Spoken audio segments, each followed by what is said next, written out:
Bonjour chers compatriotes. Encore hier,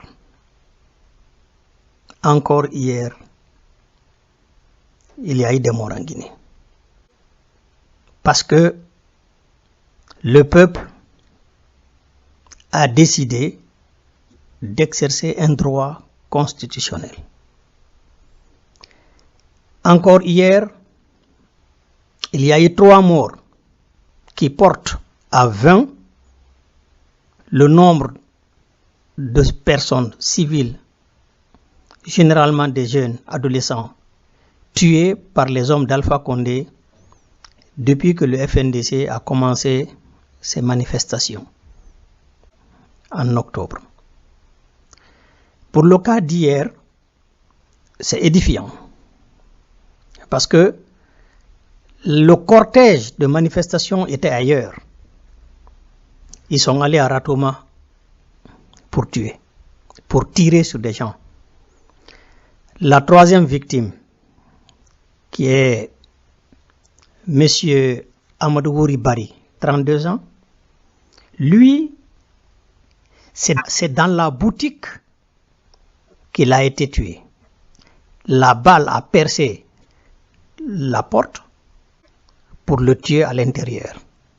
Ils ont su que les gens ont essayé de fermer leur boutique pour se mettre à l'abri. Eh bien, ils ont tiré dans l'intention de tuer et ils ont tué. Chers compatriotes, vous savez, je crois que l'opposition guinéenne, le FNDC, n'a jusqu'à présent pas été suffisamment ferme envers Alpha Condé et son gouvernement.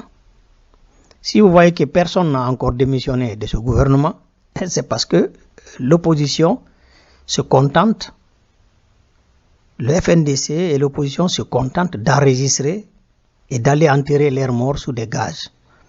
Et là où on enterre, on vient encore tuer là-bas d'autres. À mon avis, le FNDC doit maintenant être clair, donner 1 semaine à Alpha Condé pour retirer son projet et dire clairement aux Guinéens qu'il ne va plus jamais ramener la question du 3e mandat et qu'il va respecter la Constitution, quitter le pouvoir à la date prescrite par cette Constitution. Si dans 1 semaine, Alpha Condé, il ne répond pas à cette exigence, le FNDC, toute la classe politique doivent, dans ce cas-là, prévenir, donner un délai, c'est-à-dire 1 semaine, il peut aussi dire 2 semaines. Mais alors, dans ce cas-là, dire, si Alpha ne le fait pas jusqu'à telle date, nous appelons cette fois-ci tout le peuple de Guinée, toutes les couches sociales. Nous appelons les sages, les religieux, les écoliers, les étudiants de se mobiliser. Nous partons sortir Alpha Condé de la présidence. On va le dégager de la présidence de la République de la Guinée. Vous savez, ce que ce monsieur est en train d'organiser en Guinée, ce groupe-là, tergiverser avec ce groupe, prendre du temps, donner du temps à ce groupe, ça nous expose à encore beaucoup plus de risques et de malheurs. Il vaut mieux en finir avec ces criminels une fois pour toutes. On décide d'aller déloger Alpha. On appelle toute la population pour aller déloger ce monsieur. Ce jour, peut-être, ils vont tuer peut-être quelques encore. Mais je vous assure, le bilan sera moins lourd que si on traîne comme ça avec lui. Chaque semaine manifester, on le laisse tuer quelques nombreux citoyens. Chaque semaine manifester, on le laisse tuer certains. Tergiverser comme ça avec lui. Tirer comme ça dans le temps avec lui jusqu'à 1 mois, 2 mois. Non seulement il y a le risque que le bilan soit plus lourd. Deuxièmement, il joue ainsi sur l'usure.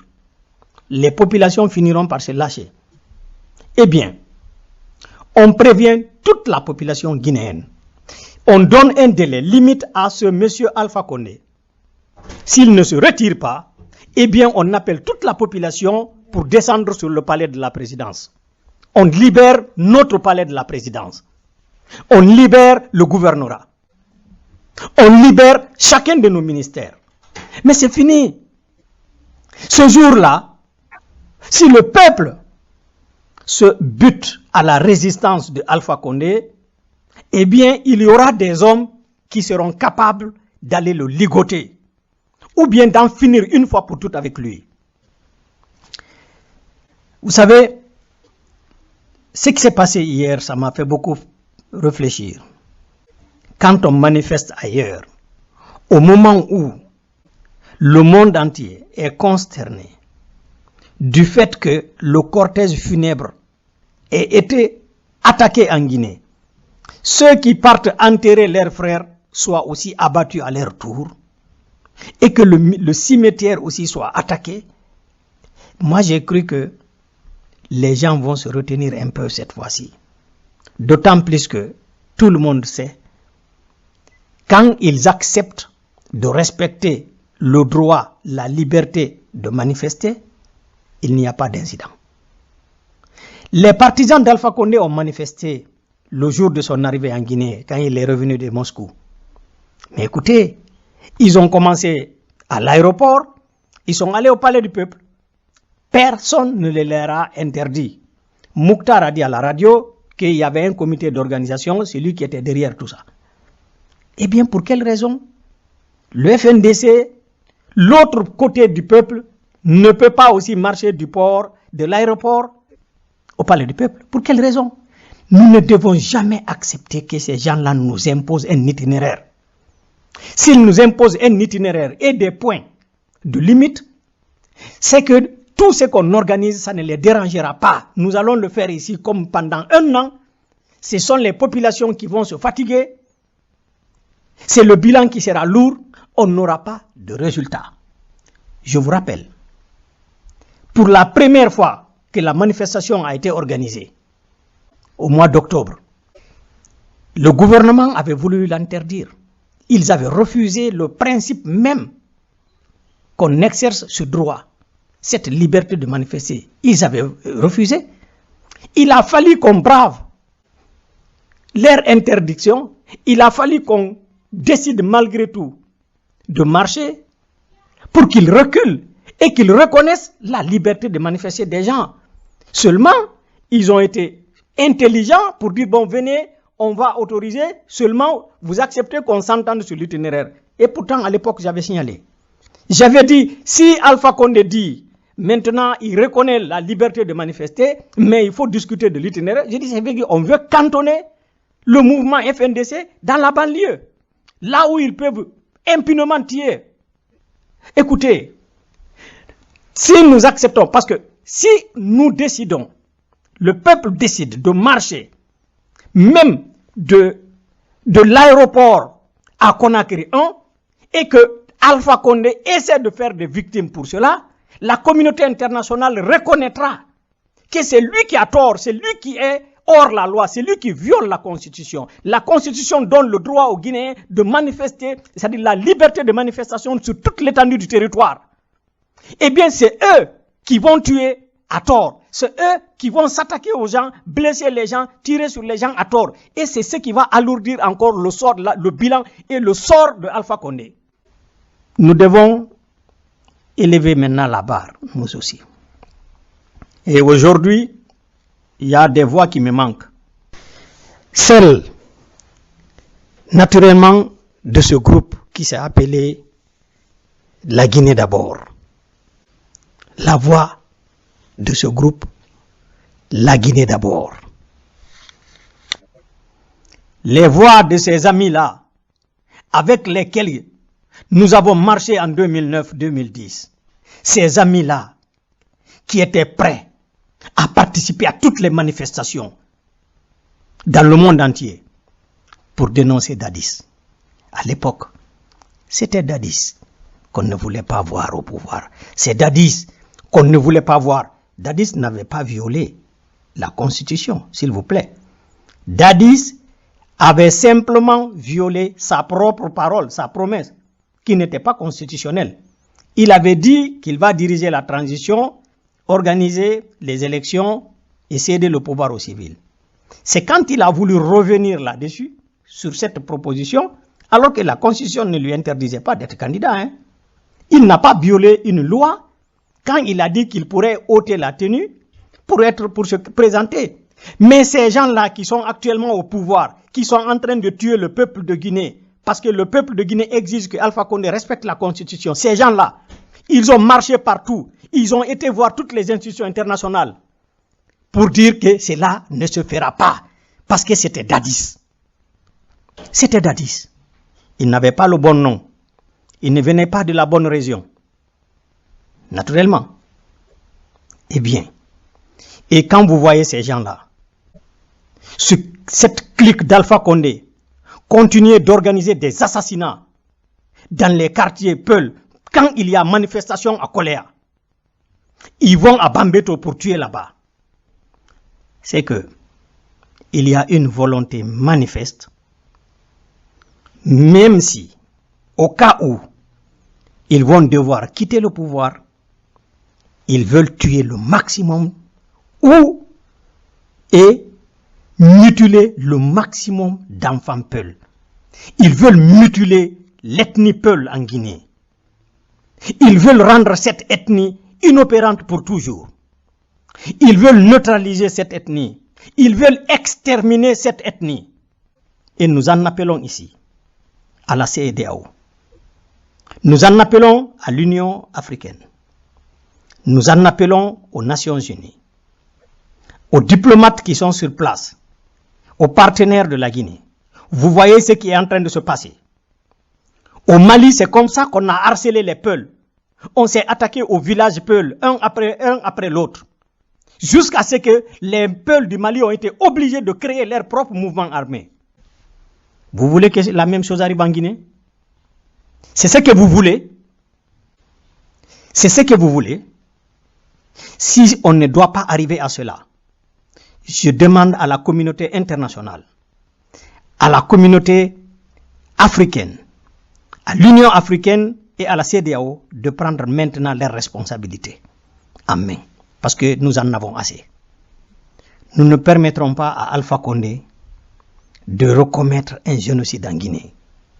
Que ce soit contre les Peuls, contre les Soussous, contre les forestiers, ou contre même ceux-là qu'il prétend être ses parents, c'est-à-dire la communauté malinké de la Guinée. Nous ne l'accepterons pas.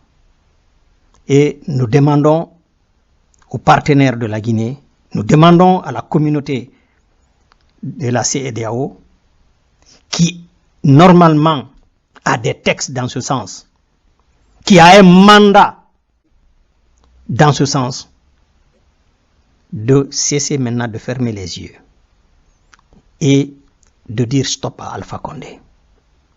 S'ils ne sont pas capables de le faire, s'ils ne veulent pas le faire, ceux qui sont ciblés, ceux qui continuent d'être victimes, il y aura parmi eux des gens qui finiront par prendre l'initiative.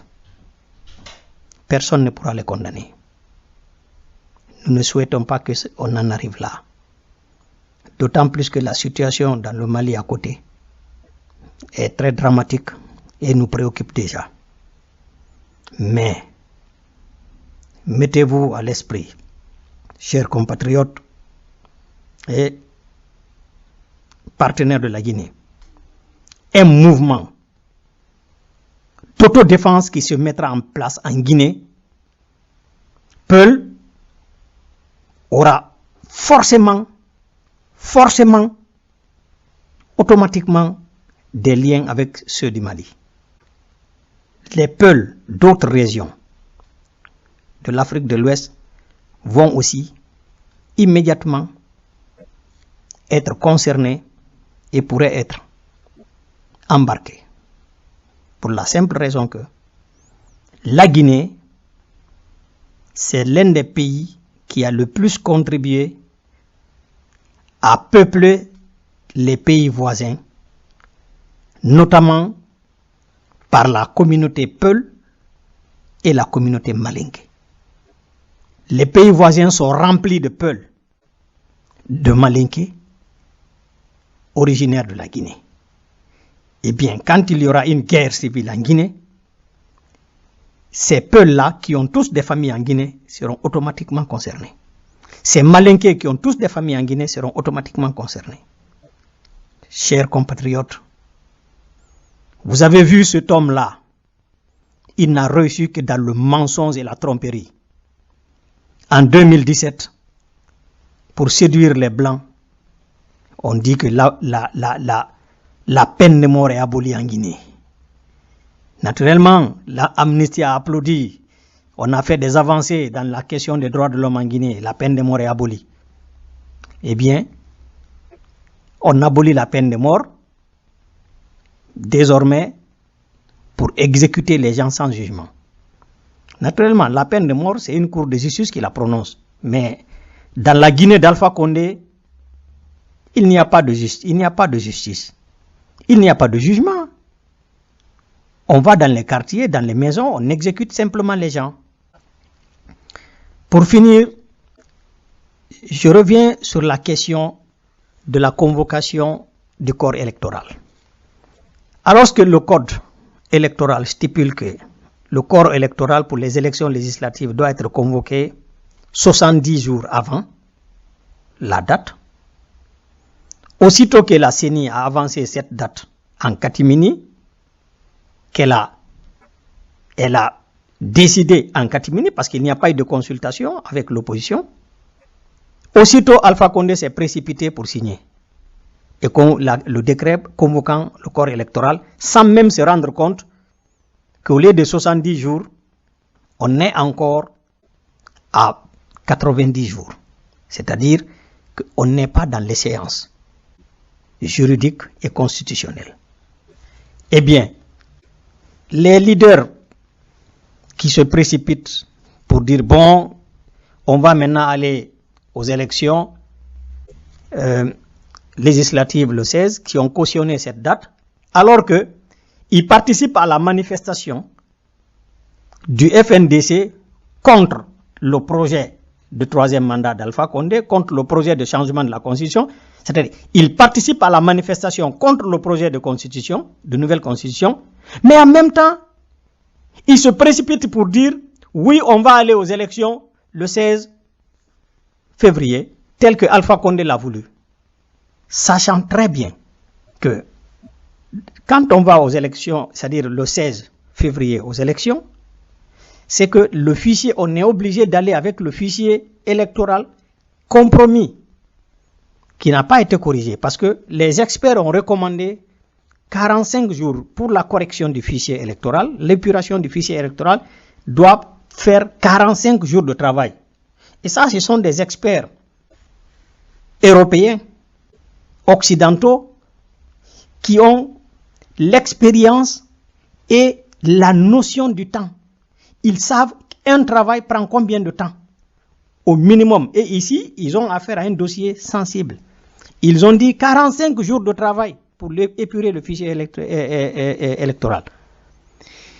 Avec la date que la CENI a avancée et que Alpha Condé a immédiatement signé, ce qui prouve d'ailleurs qu'il est en connivence avec la CENI a dû consulter Alpha, vu que la date que Alpha a voulu ne pouvait pas marcher. Elle a consulté, elle s'est comprise avec Alpha Condé pour avancer la date du 16. Si ce n'était pas ça, Alpha ne peut pas, dès le lendemain, signer le décret. Il allait au contraire être offusqué. Si la CENI prend une date là-bas qui ne lui convient pas, il n'allait pas se précipiter à signer le décret. C'est parce qu'ils sont en connivence. Eh bien, la date là, ils ont choisi la moitié. Au lieu de 45 jours, maintenant c'est entre 20 et 25 jours. Ils ont raccourci le temps de l'épuration du fichier électoral. Or, ce temps, les 45 jours ont été recommandés dans des conditions normales. C'est-à-dire, en Guinée, on s'est compris, le pouvoir accepte les recommandations, l'opposition le voulait de toutes les façons, et maintenant on s'est compris, et donc tout le monde se donne la main. Ensemble, on y travaille. Donc, il n'y a pas de trouble, il n'y a rien. 45 jours de travail, ensemble, on allait faire 45 jours pour pouvoir épurer le fichier électoral. Mais maintenant, il y a au moins une manifestation par semaine et 2 jours de troubles qui suivent. Ensuite, s'il y a des morts, il y aura l'enterrement des morts qui va être prévu en dehors des jours de manifestation par semaine. Donc, par semaine, on perd toujours, on travaille du lundi, c'est-à-dire jeudi. On ne travaille pas alors là 3 jours dans la semaine en Guinée. Et quand il y aura des enterrements, ça va aussi perturber la situation. Et donc, déjà, la semaine est coupée à moitié. Alors qu'il fallait travailler 45 jours pleins, mais maintenant, toute la Guinée est paralysée.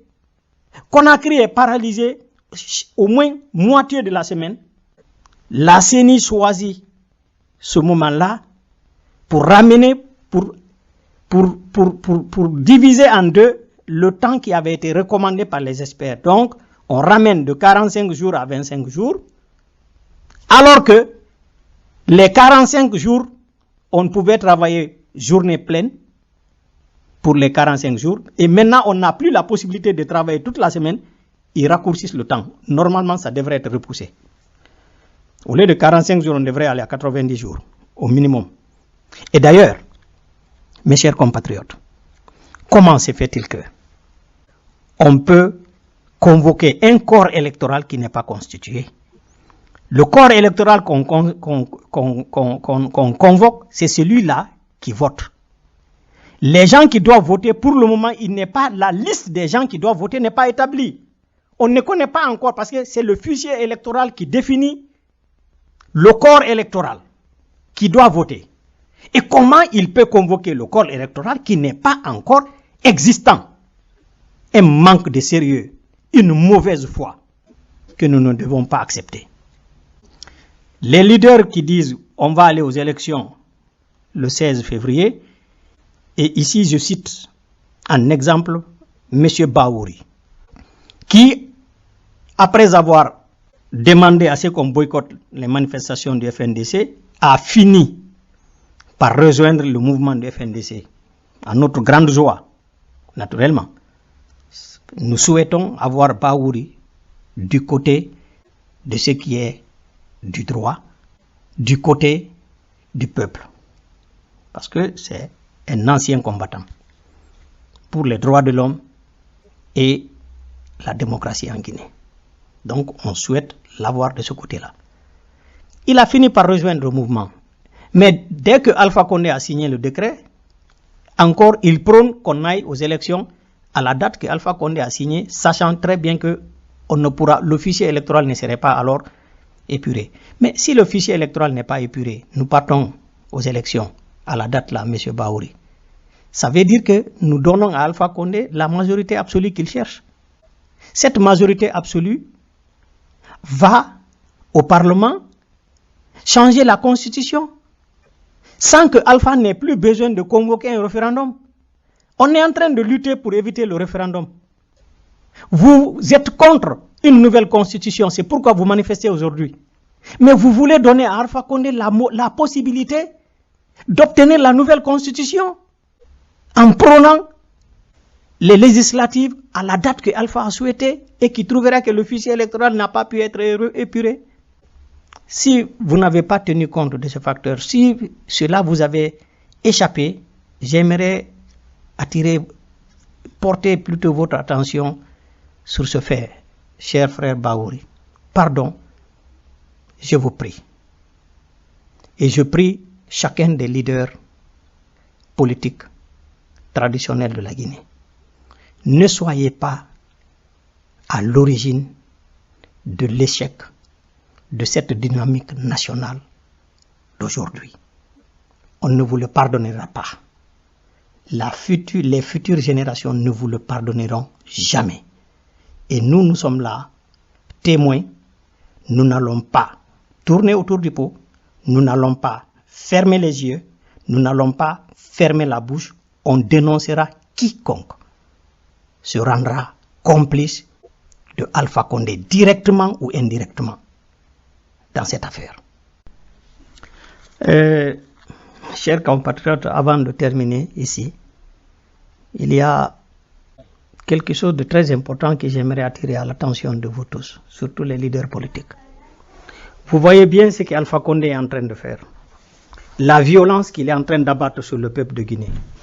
Et toutes les violations qu'il est en train d'opérer maintenant. Le fait que même maintenant, il ne respecte pas la Constitution, il ne respecte pas les lois, il continue ses manœuvres et ses crimes organisés. Si jamais nous laissons ce monsieur se maintenir au pouvoir, si nous laissons ce monsieur se maintenir au pouvoir, ce serait la pire des erreurs historiques que le peuple de Guinée aurait commis. Ce monsieur n'a jamais aimé la Guinée.